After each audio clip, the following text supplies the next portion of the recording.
Okay, so we all know that feeling, right? Just drowning in information, it's everywhere, trying to find the really important stuff, the actual insights. It's tough. It really is like searching for that needle in a haystack, and the haystack just keeps getting bigger. Exactly. And that's really why we do the deep dive. It's kind of your shortcut. We try to cut through the noise for you. Today, we're diving into something that honestly sounds like science fiction, but it's happening right now. We're talking virtual scientists, AI scientists. Yeah, this isn't just some idea. It's real research from Stanford Medicine, and the findings just came out in Nature, end of July 2025. Super recent. So our mission for you today is pretty straightforward. We're going to unpack how these AI teams actually work, look at a huge real-world problem they've already tackled. Think vaccine development. Wow, okay, vaccine development, yep. And we'll explore what this massive leap could mean for, well, the whole future of how science gets done. Starting off, one of the biggest hurdles in science isn't always the complexity of the problem itself. Sometimes it's just getting different experts to effectively talk to each other and work together. Yeah. That interdisciplinary collaboration is crucial, but often really hard to manage. People have different backgrounds, different ways of thinking, different technical languages almost. Precisely. It's like that orchestra analogy. Everyone's brilliant, but they're playing from different sheet music. Great science needs that mix, but making it happen smoothly, that's often the tricky part. And that's where this AI comes in, tackling that very challenge. It really is fascinating. This new approach uses large language models, LLMs, but we need to be clear here. These aren't just like your standard chatbots, not simple Q&A things. These AI systems are much more sophisticated. They can go find data, they can use different software tools, and importantly, they communicate, both with each other, the other AIs, and with the human researchers. Okay, so they talk to each other like a team. Exactly like a team. That's the key. This collaborative structure, it's an example of what people are calling agentic AI or agential AI. Yeah. Think of it as specialized AI agents. Each one has a role, its own knowledge, maybe its own tools, and they work together on a goal. They don't just respond. They can initiate actions, make decisions. They have agency. Right, right. And the whole concept, the virtual lab, this comes from James Zhu at Stanford Medicine, correct? It's Dr. Z's lab. His idea was essentially to train these AI models to act like top human scientists. So they'd think critically, research questions, come up with different solutions based on their sort of AI expertise, and then bounce ideas off each other, just like people do, to get to actual testable hypotheses. That's the core idea, mimicking that collaborative scientific process. And the big picture goal here, there's no shortage of problems in the world for scientists to solve, is there? Absolutely not. So this virtual lab idea, it could potentially help us find solutions much, much faster for all sorts of things. Okay, let's unpack this a bit more. How does this virtual lab actually work day to day, so to speak? You said it starts with the human researcher giving a problem to the main AI. That's right. The process starts when a human gives the problem to the AI principal investigator, the AI PI. And it's the AI PI's job then to figure out, okay, what other skills, what other agents do we need for this particular project? So it builds its own team, essentially. Exactly. So for instance, in the SARS-CoV-2 project we mentioned, the AI PI decided it needed an immunology agent, a computational biology agent, and a machine learning agent. And here's a really crucial part. In every project, there's always an AI agent assigned the role of the critic. A critic. Interesting. What does that one do? Its job is basically to challenge the others. Yeah. To poke holes in the ideas, warn about common mistakes, provide that constructive criticism. It helps keep the research rigorous, prevents the AI version of groupthink.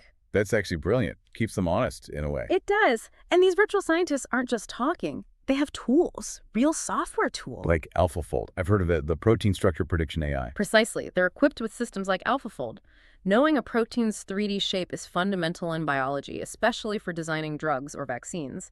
AlphaFold gives them that insight almost instantly. Wow, so they can access these powerful tools directly. Yes. And get this, the agents can even generate a wish list. They can actually ask for specific tools they think they need. Seriously, they asked for tools. Yep. And then the human researchers can try to build that capability into the system for them. That's incredible. And what about the speed? You mentioned they work fast. Oh, the speed is remarkable. They have meetings, just like human teams, group discussions, one-on-ones with the PI agent. But these meetings take, like, a few seconds, or maybe a few minutes, not hours or days. Seconds for a research meeting. James Zhu actually said, by the time I've had my morning coffee, they've already had hundreds of research discussions. Chuckles. Okay, that puts it in perspective. Hundreds. Hundreds of discussions before coffee. And, AI scientists don't get tired. They don't need breaks. So they can run multiple meetings simultaneously. The efficiency is just on another level. So they're incredibly fast, highly automated. What about human input? How much guidance do they need?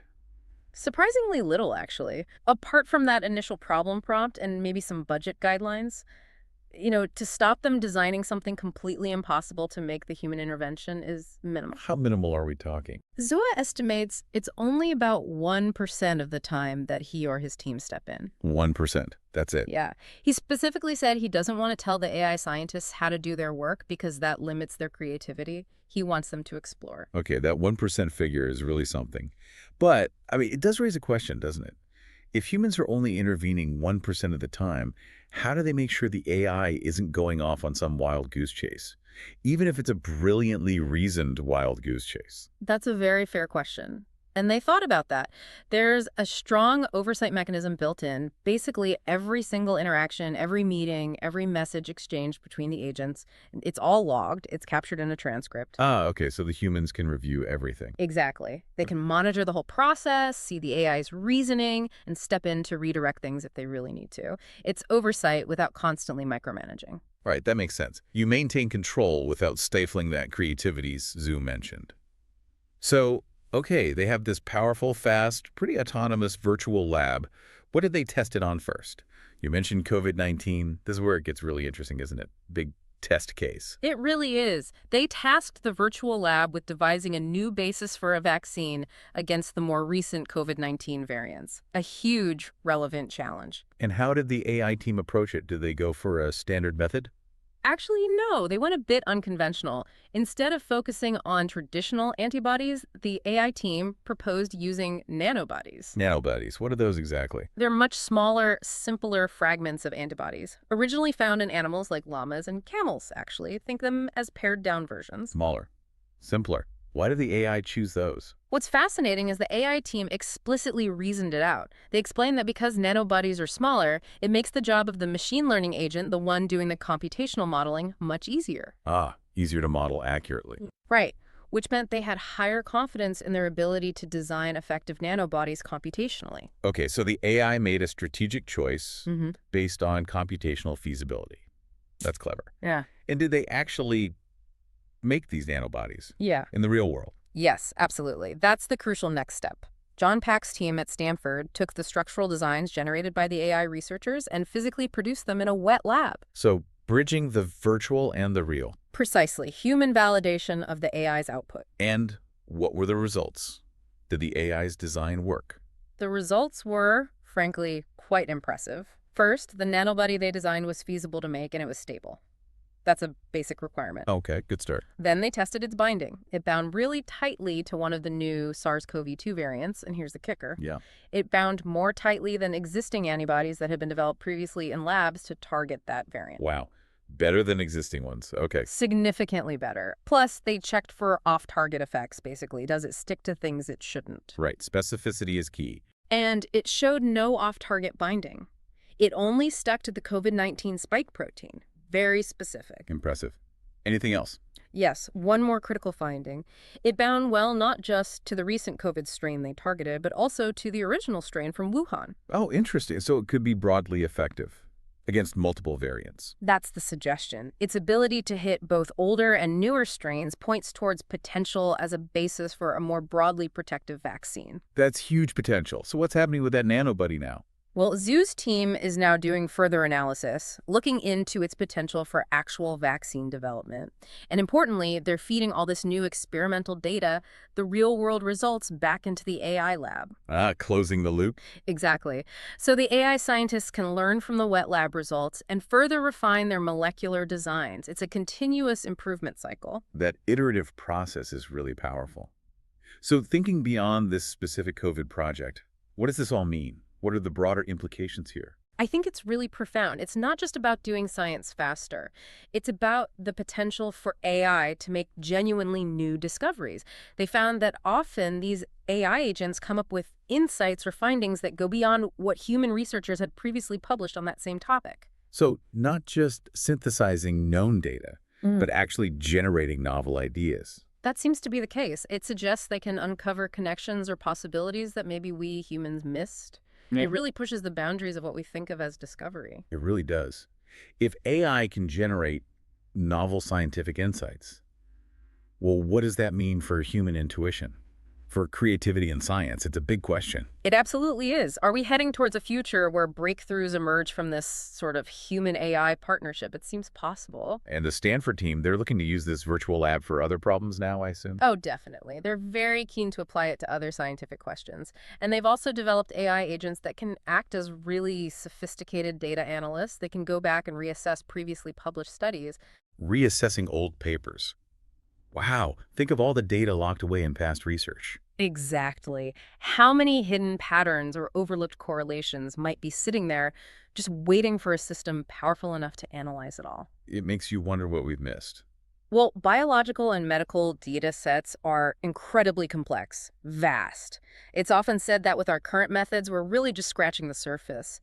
These collaborative AI teams might allow us to dig much, much deeper into that complexity, uncover things we couldn't see before. So just to kind of wrap our heads around this, AI is moving from just being a tool like a calculator or a microscope to being more like a collaborator, a creative partner. That seems to be the direction, yes. Capable of running complex interdisciplinary research largely on their own. With incredible speed. The speed is definitely a major factor. The potential to tackle urgent global problems, climate change, disease, materials science much faster than we currently can. Making real-world scientific breakthroughs in potentially days or weeks instead of months or years. That's the promise. It's Okay. immense. It really is. So here's something to leave you with, something to mull over. We're seeing machines creating truly novel computational design pipelines. They're making impactful real-world scientific discovery in incredibly short timeframes. What does this truly open up for how humans and AI work together in the future of discovery? And maybe even what does it mean for our definition of scientific creativity itself? Definitely food for thought.